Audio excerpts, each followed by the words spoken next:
nagtatanong kung paano pupunta dito. So, sa Yunlong Light Trail, tawid tayo at mahanap natin yung Circle K. Hanapin natin yung Fairwood. Doon natin makikita yung 33 minibus. Tapos yung pamasahe is 12.7. Tapos baba tayo sa last stop.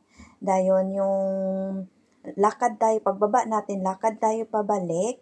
Tapos yung makita natin yung basurahan, mga 4 o 5 lakad lang, pupunta na tayo sa seaside. Anyway, 2 daan dyan.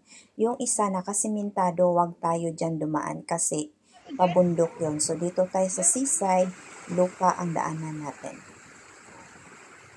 Ganda na niya! Punta ka dito, Sky! Picturean kita, Sky! Oo. Yes.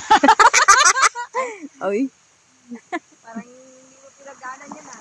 Parang hindi ka nakakaranas yan. Pag in love ka talaga, hindi mo na mararamdaman yung ano.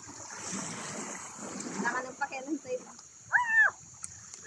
Mag-umpisa yung sunset 5 o'clock until mga 6:45. Pero yung hintayin nyo until 7 kasi pabago-bago yung may mga pagubagong makikitang kulay. And then mga 6:45, yan lumalabas yung pink na kulay. Ilang minutes lang yung kulay na yan at mag-disappear ulit.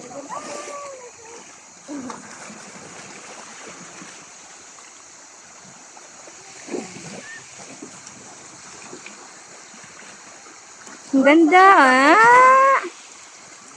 Nice.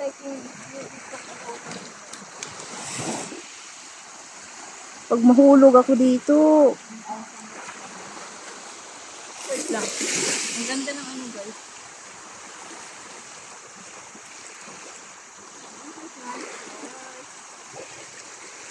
Oh, ang ganda talaga. Super, super. I like it. Balik tayo dito. I really like. We'll come back. So, ito makikita mo tong parang aso na may parang dragon siya. Mga 6:45 to lumalabas. Yung minibus dito, 9 o'clock ang last na biyahe.